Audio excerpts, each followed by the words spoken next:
देश में 2 दिनों से बिटकॉइन मामले को लेकर राजनीति गर्म देखी जा रही है। इसके तार कांग्रेस से जुड़ते दिखाई दे रहे हैं, जिस पर सफाई देते हुए पूर्व सीएम भूपेश बघेल ने कहा है कि बिटकॉइन विदेश से संचालित होता है और इसे बंद करवाने का अधिकार केवल केंद्र सरकार को होता है। तो ऐसे में सरकार बिटकॉइन को बंद क्यों नहीं करवा देती। वहीं भूपेश बघेल ने बिटकॉइन मामले में आरोपी लगने वाले भाजपा महामंत्री पर भी मानहानि का दावा करने का बात कही है। किसान या तो खातेदार या उसके नामनी, और जब तक के जाके थंब इम्प्रेशन नहीं लगाएगा तब तक के उसका धान नहीं बेच पाएगा। और ये भी है कि सर्वर डाउन रहता है, किसान 4 घंटा 5 घंटा खड़े हैं, वो सर्वर डाउन ही है, तो यह हतोत्साहित करने के दूसरा। तीसरा ये कि टोकन अब उसमें कर दिया कि बड़े किसान छोटे किसान, अब बड़े किसान को 1 दिसंबर के बाद देंगे टोकन, छोटे किसान को अभी दे रहे हैं। तो जिस किसान के पास धान आ गया उसको धान तो खरीदना है, अब उसको 3 टोकन दे रहे हैं, छोटे किसानों को 2 टोकन दे रहे हैं।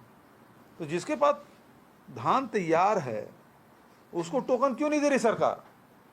इसका मतलब वो एक तो वैसे 75 दिन में 35 दिन वैसे धान नहीं बेच पाएगा, उसमें और डिले कर रहे हैं। उसके बाद की स्थिति यह है कि बारदाने की कमी है। वहीं भारतीय जनता पार्टी के प्रदेश महामंत्री संजय श्रीवास्तव ने बिटकॉइन घोटाले के खुलासे के बाद पूर्व मुख्यमंत्री भूपेश बघेल समेत प्रदेश के कांग्रेस नेता पर हमला बोलते हुए कहा है कि बिटकॉइन मामले में जिसके तार महाराष्ट्र चुनाव से जुड़े हैं, छत्तीसगढ़ में भी कार्रवाई हुई है और इस मामले में अब बघेल की भूमिका को लेकर सवाल खड़े हो रहे हैं। श्रीवास्तव ने मांग की है कि बिटकॉइन घोटाले मामले में भूपेश बघेल और कांग्रेस नेता अपनी भूमिका पर प्रदेश की जनता को जवाब दें। नहीं रोक पा रहे। देखिए ऐसा नहीं है, ये कोई जादू नहीं होता है। ये हमारी सरकार है तो एक दिन में हम क्लिक कर दें और ठीक हो जाए। इस देश के अंदर में जनहित में काम करने वाले लोग कम हैं, लेकिन देश को कमजोर करने वाले बहुत सारे लोग हैं जिनका इतिहास जो 58-60 वर्षों तक राज भी किया। तो इन्होंने जिस तरीके से जड़ों में मठा डाला है ना, उसको ठीक करने में समय लगता है।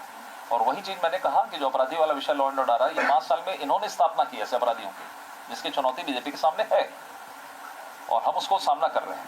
तो उसको भी लगातार आप देख रहे हैं कि घर वापसी ये वो, हम जब एक्शन लेते हैं तो ये आरोप लगाते हैं ना हम पर, अरे गलत है ये है। तो ये तो धर्मांतरण के समर्थक हो गए हैं। तो हमारी लड़ाई जारी रहेगी। कांग्रेस को सफाया करने में हमने सफलता अर्जित की है, 40 साल 50 साल लग गए। तो इनके नीति जो गलत नीतियां हैं उनको भी हटाने में हम सक्षम होंगे और बहुत जल्दी इस सब विषय ठीक होगा।